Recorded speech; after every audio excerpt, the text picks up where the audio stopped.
Eh bien, bonjour. Donc, Maurice Laville, je suis néphrologue, pardonnez-moi, je suis néphrologue adulte au CHU de Lyon, mais bon, comme vous le savez, la maladie rénale génétique, ça nous concerne aussi très directement, et en tant que néphrologue adulte, aussi bien pour la prise en charge spécifique que le traitement, le suivi de la maladie rénale chronique et le cas échéant, la préparation au traitement de suppléance.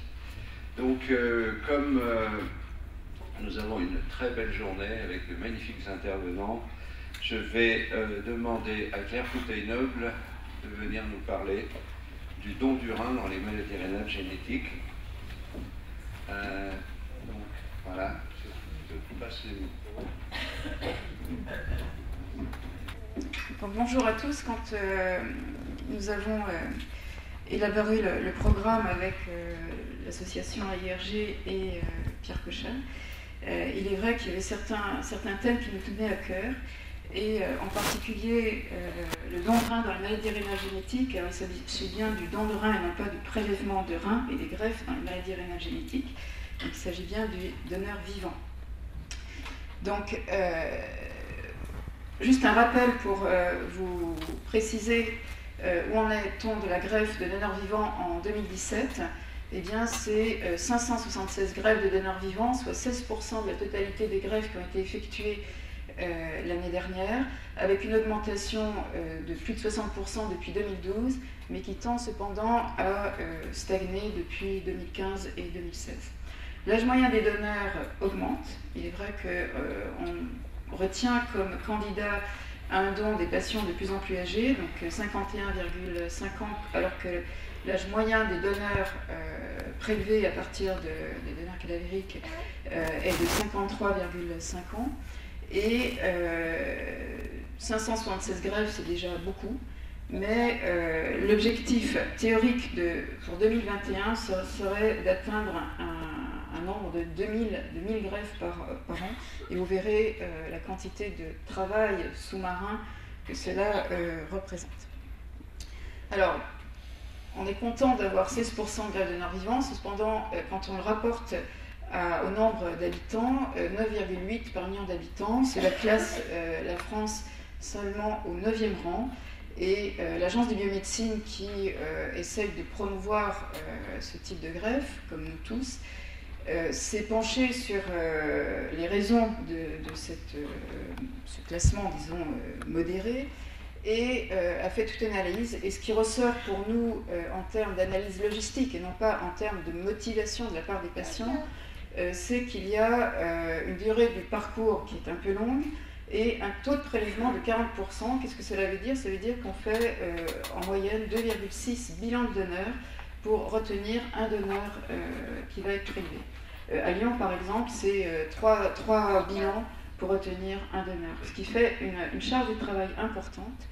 Et par ailleurs, il existe des obstacles, enfin des obstacles, c'est pas des obstacles, mais disons des difficultés dans les équipes pour pouvoir suivre et faire autant de greffes de donneurs vivants qu'on pourrait le souhaiter. En particulier, ce qui a été relevé dans les équipes, c'était la disponibilité des chirurgiens, des anesthésistes, des néphrologues, la durée et les délais donc, pour réaliser des examens en amont, et donc tous les leviers et facteurs d'amélioration ont été analysés. Et je dis qu'il y aura encore beaucoup de travail pour atteindre 1000 donneurs vivants en 2021. Alors, toujours à partir des données de l'Agence de biomédecine, vous savez que les règles, enfin les lois de bioéthique ont été changées en 2011, et sur cette dernière année, on note que 62% des donneurs étaient génétiquement liés, avec une majorité de donneurs parmi les collatéraux, donc dans la fratrie, ascendants directs, donc parents 24%, et puis des descendants et des collatéraux indirects dans un pourcentage beaucoup plus faible. Parmi les 28% de donneurs qui étaient génétiquement non liés, eh bien, le conjoint représente 27,5% des donneurs, et les personnes pouvant justifier de 2 ans de vie commune, 3%, et les personnes ayant un lien affectif étroit et durable depuis plus de 2 ans, ce qui a été, je veux dire, la nouveauté de la loi de bioéthique depuis 2011, 7%. Donc, ceci pour vous tracer un peu l'épidémiologie des donneurs vivants en France. Alors l'avantage d'une greffe à partir d'un rein de donneur vivant, eh bien, je le rappelle, c'est d'abord d'avoir un délai d'attente moindre, voire au mieux une greffe préemptive, c'est-à-dire avant la dialyse. La médiane d'attente pour les patients qui sont inscrits sur la liste d'attente, non pas pour les donneurs vivants, mais pour globalement, elle est de 31,3 mois, et bien plus importante pour des patients qui sont de groupe sanguin O ou B, ou pour des patients immunisés. L'indice de pénurie, alors c'est un mauvais terme, je l'ai mis entre guillemets, puisque la pénurie, on n'est pas dans une dynamique commerciale, en fait c'est la discordance entre l'offre et la demande. Et bien pour la totalité des patients qui sont inscrits sur la liste d'attente, qui étaient encore inscrits au 1er janvier, on avait 13 431 patients inscrits, et ce qui représente 4,9 candidats pour un greffon. Et simplement, on a beaucoup de patients qui sont sur la liste qui sont en contre-indication temporaire pour des raisons diverses, il y en a 43%, ce qui fait que réellement le rapport entre l'offre et la demande est finalement un petit peu plus favorable puisqu'on a 2 candidats pour un rein, mais ceci reste encore malheureusement beaucoup trop, ce qui justifie en partie l'énergie qu'on doit avoir pour essayer de organiser une rein à partir de donneur vivant. Donc meilleure qualité du greffon, parce que le donneur a un bilan absolument complet sur lequel je ne reviendrai pas. Et puis la survie du greffon, ceci reste toujours valable en 2016, où la survie à 10 ans est 15% supérieure dans le cas de greffe de donneur vivant à celle que l'on a pour une greffe à partir de donneur cadavérique, et plus 17% à 5 ans. Donc ceci vous rappelle, je veux dire, la justification, disons, d'une greffe à partir de donneur vivant. Alors, en ce qui concerne les néphropathies causales, et en particulier pour ce qui nous intéresse aujourd'hui, les maladies d'origine génétique, on a, au moins pour les adultes, une grande majorité des patients qui sont en insuffisance rénale, qui arrivent en insuffisance rénale pour un diabète ou pour une néphropathie vasculaire, une hypertension artérielle. Et la liste que vous voyez ici en caractère gras est la liste des maladies rénales génétiques des patients qui arrivent en insuffisance rénale, et ceci constitue environ 10% des patients qui arrivent en insuffisance rénale terminale. Donc c'est relativement faible, mais c'est important. Alors le don de rein dans la néphropathie héréditaire, on est confronté à un dilemme. D'une part, protéger le donneur, c'est-à-dire ne pas risquer de le voir arriver en insuffisance rénale dans quelques années, et donner un rein de qualité au receveur. Alors pour le donneur, quelles précautions devons-nous prendre? Eh bien, c'est évaluer le risque à court terme et à long terme. La morbi-mortalité opératoire est faible. Le problème, si vous voulez, la question qui se pose dans le contexte de maladie rénale génétique, c'est ne pas prélever un rein chez quelqu'un qui aurait la même maladie, ou quelqu'un qui a déjà une insuffisance rénale, ou quelqu'un qui va développer une insuffisance rénale. Alors dans ce contexte-là, il faut rappeler que globalement, il y a plus d'insuffisants rénaux dans l'entourage de patients qui ont une insuffisance rénale, quel que soit le type de la maladie initiale, qu'il y a plus d'insuffisance rénale chronique à 15 ans au cours de la vie chez les donneurs vivants, et ça, je crois que c'est un point, on ne peut pas, passer et faire une information non éclairée, hein. Ce qui veut dire qu'on verra tout à l'heure, il faut absolument un suivi au long cours pour tous les donneurs. Et ce risque, le relatif, est donc de 7 d'insuffisance rénale au cours de la vie. Et il y a également plus d'insuffisance rénale chronique terminale quand on prélève un donneur vivant apparenté par rapport à un donneur vivant non apparenté.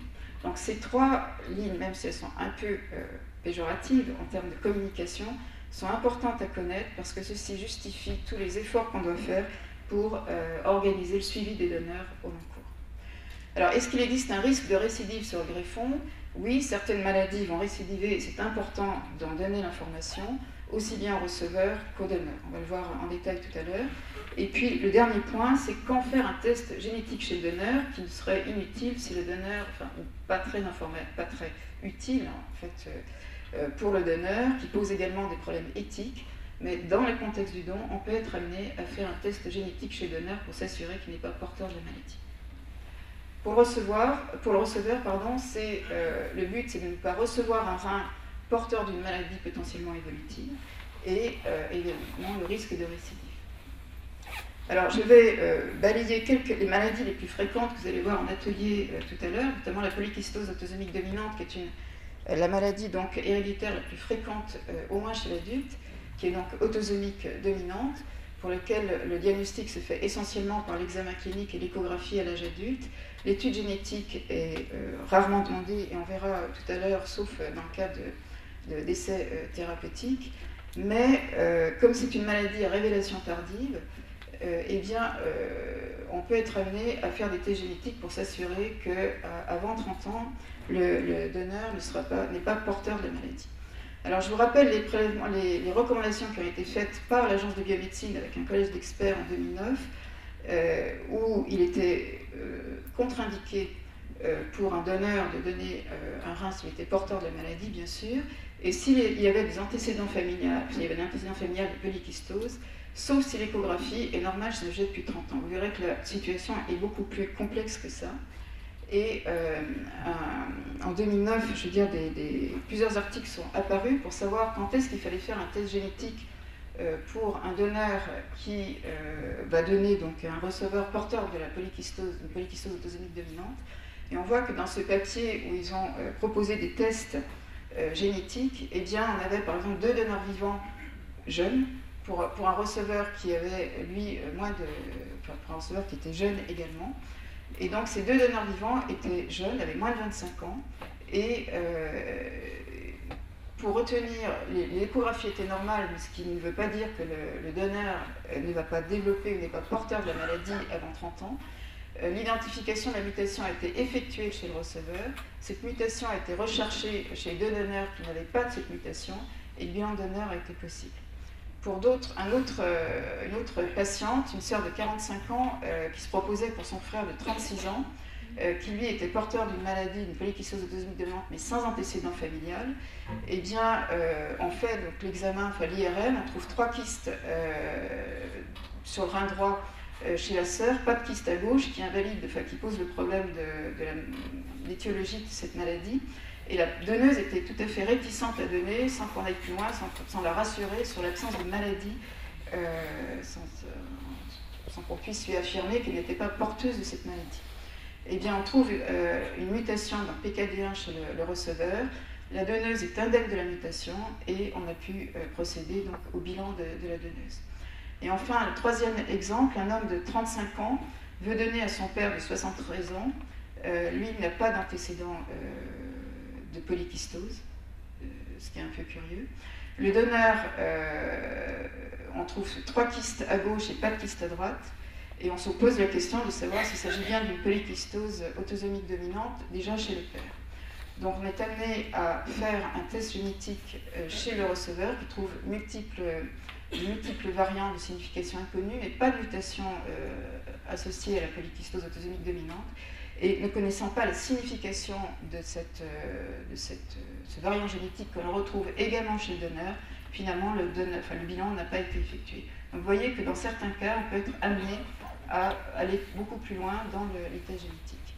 Donc le test génétique dans le cadre de la polykystose autosomique dominante, qui ne sont pas la majorité des cas, mais qui peuvent nous poser des problèmes, c'est faciliter l'évaluation du donneur potentiel avant 40 ans, puisque c'est à ce moment-là qu'on peut avoir la présence de kystes dont la signification est inconnue, identifier la nature d'une maladie kystique et ses conséquences sur le don, et augmenter, on peut augmenter potentiellement le nombre de greffes à partir de donneurs vivants si on est rassuré sur l'absence de polykystose chez le donneur. Et après, je pense que Pierre abordera ce problème plus tard, mais ça peut être éventuellement la difficulté psychologique de trouver une mutation chez quelqu'un qui est complètement asymptomatique avant 40 ans et qui ne l'avait pas demandé. Alors un point qui est souvent soulevé dans le cadre de la polykystose autosomique dominante pour un receveur qui est candidat à une transplantation, c'est le problème de la néphrectomie avant greffe. Certes, on inscrit 39% des patients avant le stade de dialyse. Le problème dans la polykystose, c'est qu'on peut être amené à proposer une néphrectomie pour faire de la place pour pouvoir placer correctement le greffon dans la fosse iliaque droite ou gauche. Et ces critères sont soit cliniques, soit radiologiques. Le problème qui se pose, c'est à quel moment faut-il faire cette néphrectomie. soit elle est effectuée avant greffe, mais il faut donc attendre que le patient soit en dialyse, ce qui veut dire qu'on l'a bien inscrit d'une façon préemptive, c'est-à-dire avant la dialyse sur la liste, mais qu'il ne pourra pas recevoir de greffe préemptive. L'autre possibilité, c'est de faire la néphrectomie au moment de la greffe, ce qui est fait dans de nombreuses équipes chirurgicales, notamment aux États-Unis. La seule chose, il faut que ce soit fait par des équipes entraînées, puisqu'on a là le risque de la néphrectomie, puis le risque de transplantation en même moment. Alors, comment se passe cette néphrectomie? Soit par voie classique, parce que les reins sont volumineux, soit par voie célioscopique, et ça a été fait notamment à Lyon, soit une autre technique qui n'est pas vraiment une voie chirurgicale, c'est la possibilité d'emboliser le rein volumineux pour essayer de réduire sa taille, mais il faudra attendre au moins 3 mois avant de pouvoir statuer sur une réduction de volume significative permettant la greffe ultérieure. Alors le choix du donneur n'est pas uniquement génétique, et je vous ai mis là un cas clinique, j'allais dire concret. Une patiente de 48 ans qui est en insuffisance rénale pour une polykystose autosomique dominante de transmission paternelle, candidate à une greffe rénale, et elle vient en consultation accompagnée de son mari. Elle a le groupe sanguin O, n'a pas d'anticorps anti-HLA, elle a 2 enfants de 18 et 22 ans. Son mari est âgé de 52 ans, il se propose comme donneur, il est de groupe O positif, comme sa femme. Et on est également contacté par plusieurs membres de la famille, son frère Alain, 2 sœurs, Isabelle et Christine, et sa maman, qui souhaitent avoir des informations sur la possibilité de donner. Donc Alain a 38 ans, il est de groupe sanguin O, il a eu une échographie rénale il y a 1 an qui ne montrait pas de kystes rénaux, lui-même a 2 enfants. Isabelle, 35 ans, a 4 kystes sur les 2 reins, donc malheureusement on suppose qu'elle est atteinte d'une polykystose autosomique dominante. Elle-même a 3 enfants. Christine, donc la sœur la plus jeune, qui n'a jamais eu d'échographie rénale, est âgée de 23 ans. La maman de la patiente a 68 ans et se propose également comme donneuse. Elle est de groupe sanguin A positif. Et son échographie ne montre pas de kyste. Voilà, donc je vais vous poser, je vous laisse réfléchir 1 minute. Vous n'avez pas de pointeur, mais je ne vais pas faire de test, c'est simplement pour vous sensibiliser, je vais dire, aux questions. Son mari, est-ce que son mari ne peut pas donner car ses enfants sont trop jeunes? Le frère ne peut pas donner car il se réserve pour ses enfants quand ils seront plus grands. Sa plus jeune sœur peut donner si l'échographie rénale ne montre pas de kyste. Sa maman est trop âgée pour donner. Sa maman ne peut pas donner car elle a des groupes sanguins incompatibles. Bon, on y va? C'est bon? Alors, son mari ne peut pas donner car ses enfants sont trop jeunes. Non, parce que... pour 2 raisons. En fait, ce n'est pas une raison, je vais dire, c'est un peu carpe diem. Soit le mari décide d'améliorer, je veux dire, la qualité de vie globalement de la famille et du couple en se proposant, enfin en donnant.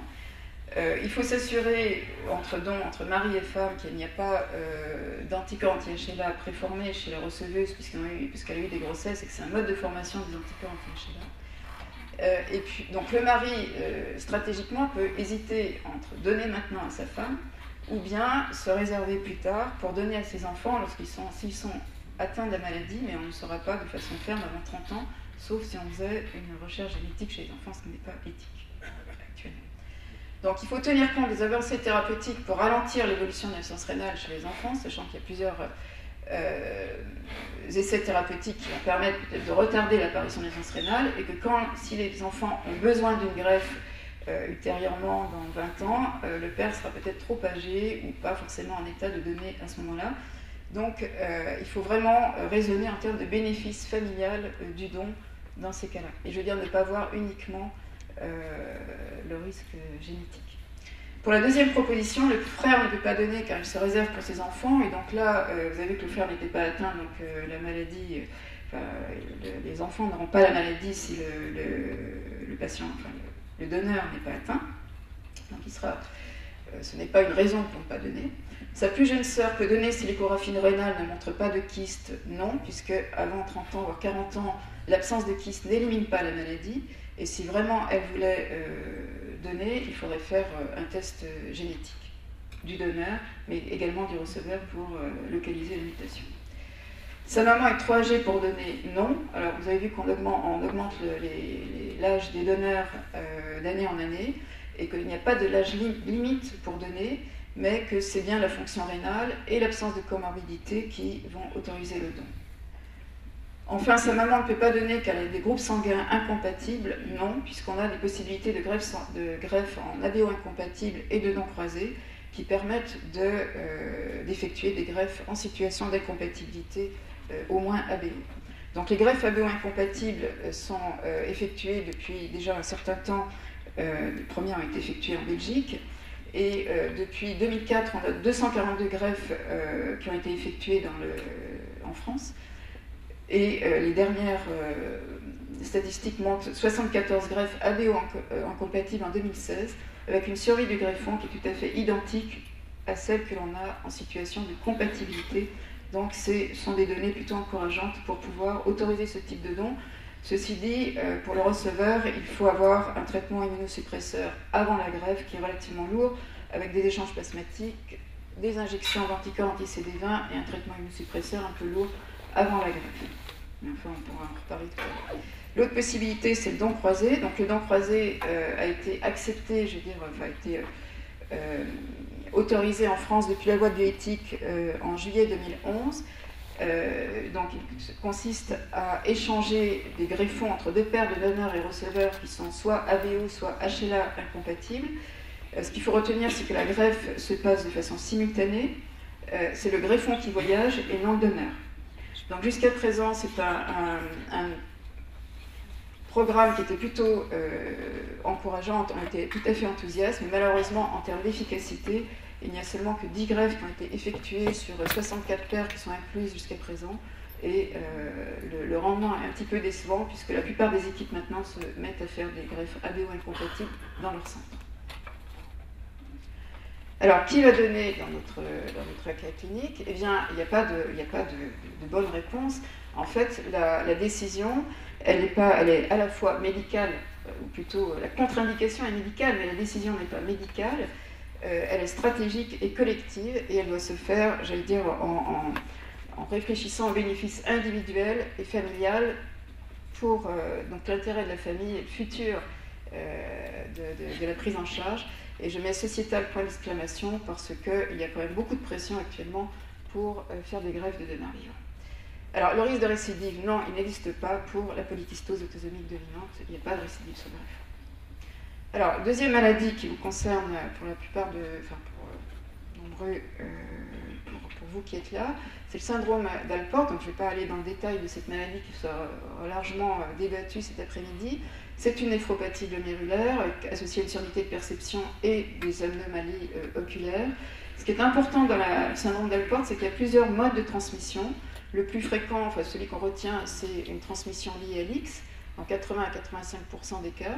Mais on a aussi des transmissions autosomiques récessives concernant des mutations sur l'allèle paternel et l'allèle maternel du collagène A4, A3 et collagène A4, enfin collagène 4, la chaîne alpha 4 et collagène 4.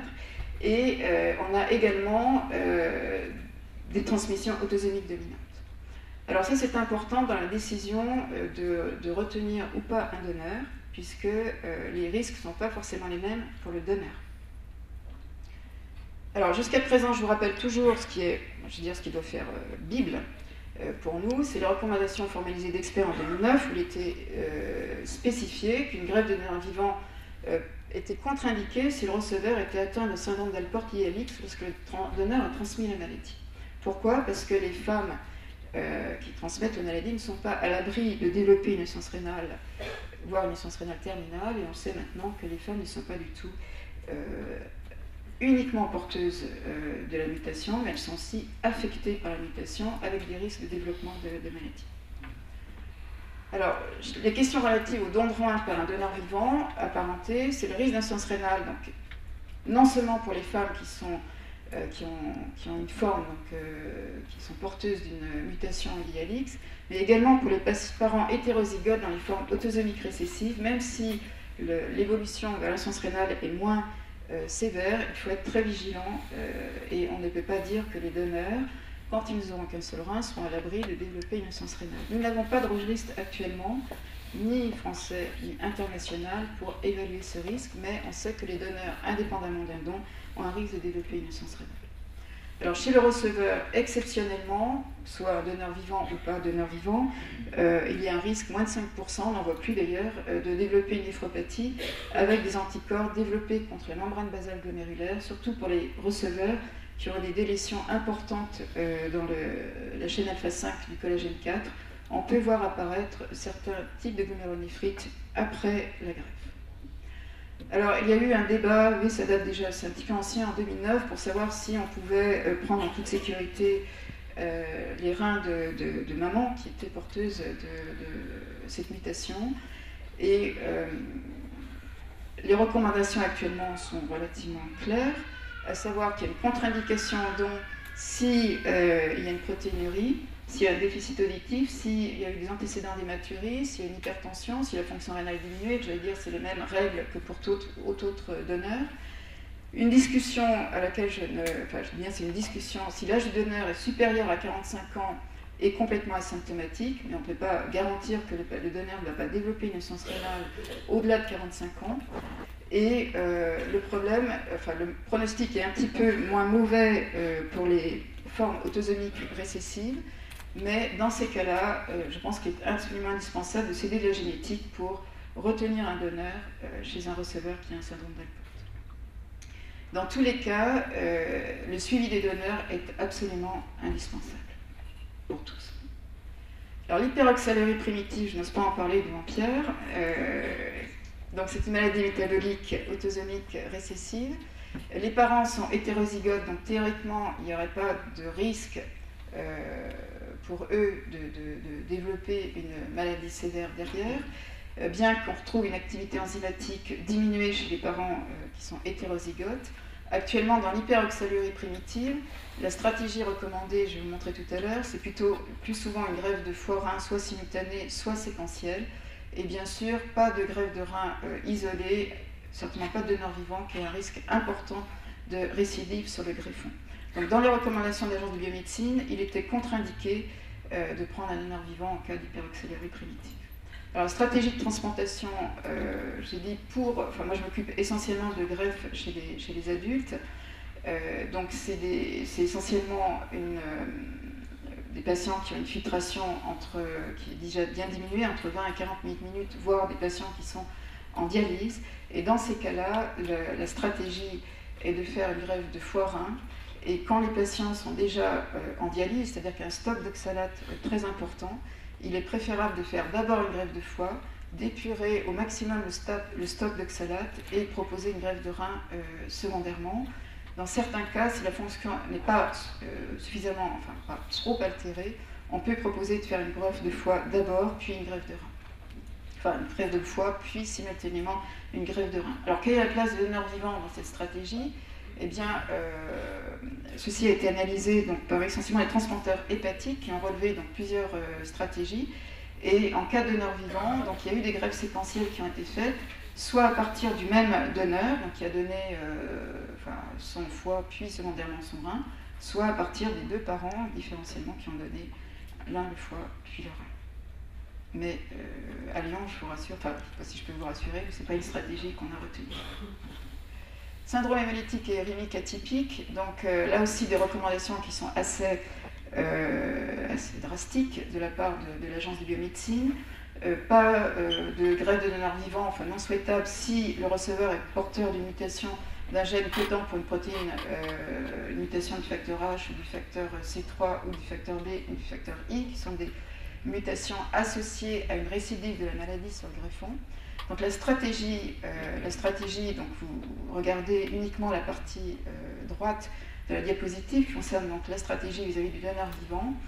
Si le donneur n'est pas apparenté et si on a une mutation qui est associée à un faible risque de récidive, on peut accepter un risque de prendre un rein de donneur vivant non apparenté, en étant bien sûr sûr que le donneur n'est pas porteur de la mutation, mais ce qui est relativement rare s'il n'y a pas de dossier.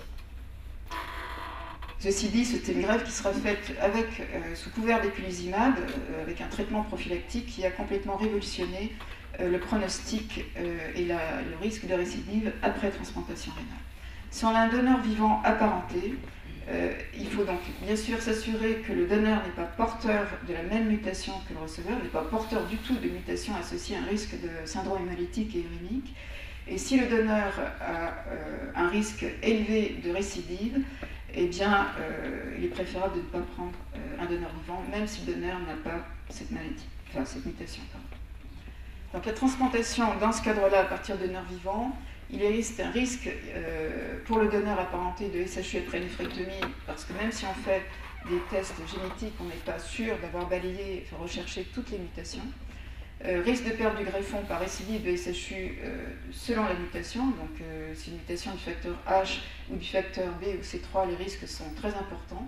Donc ça reste déconseillé, et dans certains cas, si vraiment on a un problème d'accès d'abord vasculaire, on peut discuter, mais avec une information extrêmement poussée, en sachant qu'il y a un risque de récidive, et en sachant que le donneur doit être suivi bien sûr toute sa vie, et ce sera bien sûr sous couvert d'éculizumab.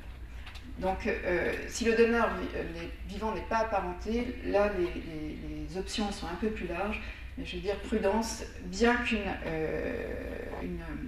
article soit paru d'une équipe hollandaise qui rapporte 17 greffes de donneurs vivants à partir de donneurs vivants effectués pour des SHU, la plupart, les 14, étaient non apparentés, sans récidive chez ces patients, mais on peut dire prudence dans ce cadre-là.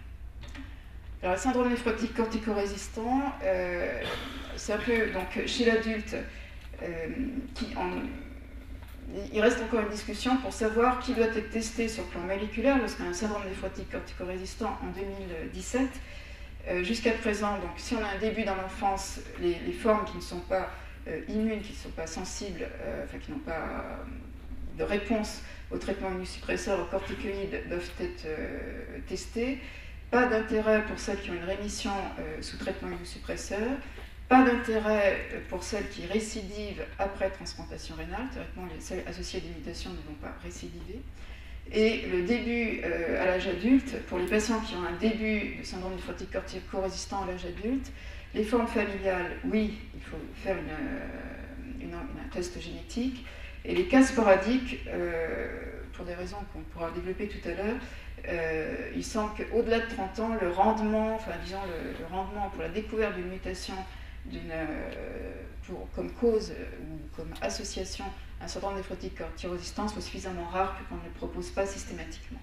Mais en cas de proposition de donneur vivant, on le fait pour être sûr qu'il n'y a pas de forme familiale qui puisse être transmise. Alors, tout est en train d'exploser, puisque à la place de l'utilisation d'un panel de gènes orientés sur les mutations qui sont les plus fréquentes dans les syndromes néphrotiques corticorésistants, on utilise maintenant de plus en plus, Pierre l'a dit, donc des tests, des techniques d'exome ou de génome pour tous, qui vont nous amener à découvrir des variations dont on ne connaît pas forcément la signification clinique. Et on risque également de découvrir des mutations fortuites non associées à une maladie rénale pour lesquelles il faudra informer éventuellement le donneur. Alors les mutations, il y a des mutations associées aux protéines podocytaires, des mutations associées à des formes autosomiques dominantes familiales. Je ne vais pas rentrer forcément dans le détail. Simplement, il y a beaucoup de mutations qui étaient associées à d'autres maladies génétiques, et en particulier A3A4, qui sont donc associés au syndrome d'Alport, qu'on retrouve comme très fréquemment responsable de syndrome de hyalino-segmentaire focale corticorésistante familiale, 10 à 15% des familles. Donc c'est important, je veux dire, de savoir maintenant proposer la recherche de mutations lorsqu'on a un projet de donneur vivant dans ce contexte-là. Les autres recommandations du comité de donneurs vivants, lorsqu'on a une récidive de hyalino-segmentaire et focale, une récidive de glomérulonéphrite membrano-proliférative, il est fortement déconseillé de proposer pour une deuxième greffe un donneur vivant, puisqu'on aura plus de risques de récidive lors de la retransplantation. Alors, est-ce que c'est un intérêt pour le receveur de faire ce diagnostic moléculaire dans la perspective d'une greffe? Oui, c'est important parce que cela va éviter un traitement immunosuppresseur intensif après la greffe, puisque classiquement, ces ganglios sémentaires et focales associées à des mutations ne vont pas, ce n'est pas celles qui vont récidiver après transplantation, donc ce n'est pas celles qui vont forcément nécessiter un traitement par cyclosporine de façon intensive après la transplantation. Et c'est surtout rassurer sur le risque de récidive après transplantation, vérifier que le donneur potentiel apparenté n'est pas porteur de cette maladie, enfin cette mutation, et accepter donc du coup le don d'un rein d'un apparenté. Alors pour conclure, la décision globalement d'accepter un don du vivant dans le cadre d'une maladie rénale génétique dépend du type de transmission et du risque de récidive.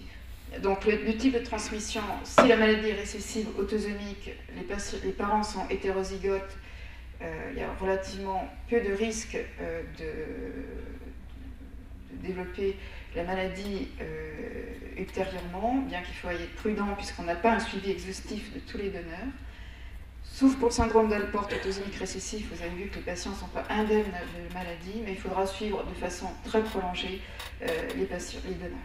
Pour les maladies autosomiques dominantes, le problème c'est la révélation tardive. Si un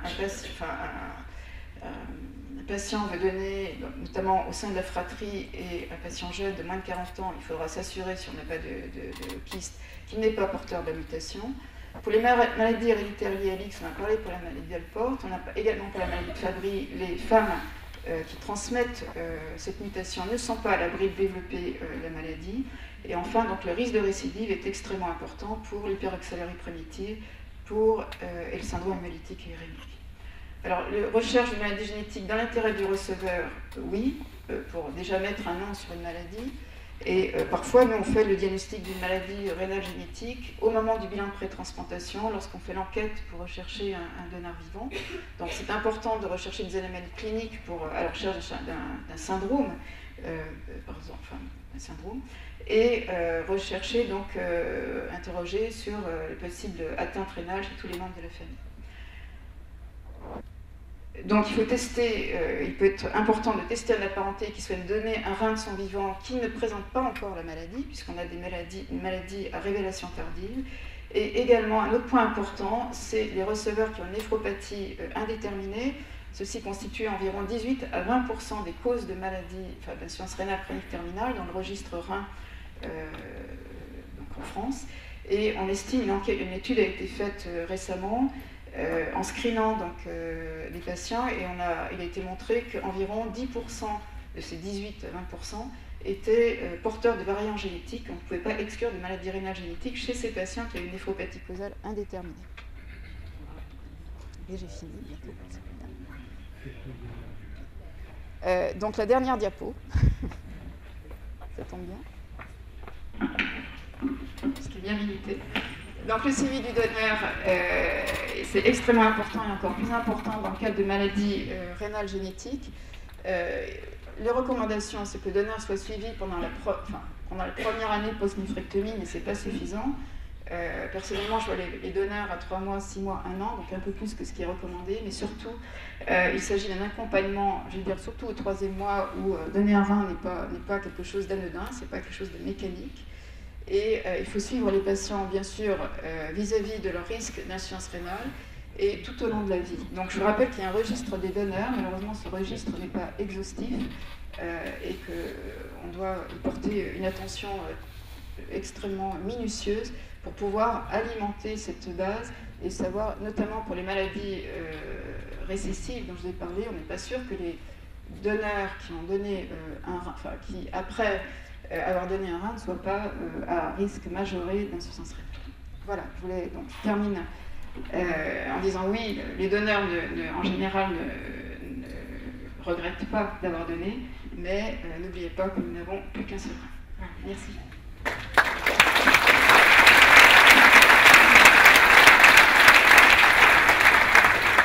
Alors, non mais il marche très bien celui-là. C'est bon, d'accord. Ben, Merci beaucoup Claire pour cet exposé très complet, donc qui répond sûrement à beaucoup des questions que vous posiez. Néanmoins, s'il restait une question résiduelle, une ou deux questions résiduelles pour lesquels vous voudriez avoir des réponses, posez-les maintenant. Nous pouvons prendre quelques petites minutes pour demander à Claire de répondre à vos questions. Oui, bonjour. Donc l'exposé essentiellement sur les donneurs apparentés, mais les donneurs non apparentés. Leur suivi. Pareil, c'est la même chose. Je pense qu'il y a, bon, je ne vais pas trop m'appesantir, mais il y a quand même un risque d'insuffisance rénale. Donc ça dépend de la, de l'exigence que l'on a à sélectionner les donneurs en termes de niveau de fonction rénale, de filtration glomérulaire avant. Et de toute façon, les donneurs doivent être suivis annuellement, apparentés ou non apparentés. Et je crois que c'est important, on les voit beaucoup la première année, les 2 premières années, et après il y a un échappement vis-à-vis de ce suivi, pourvu qu'il soit fait par le médecin traitant et qu'on ait l'information d'une créatinémie, d'une pression artérielle, d'une l'existence ou pas d'une protéinurie.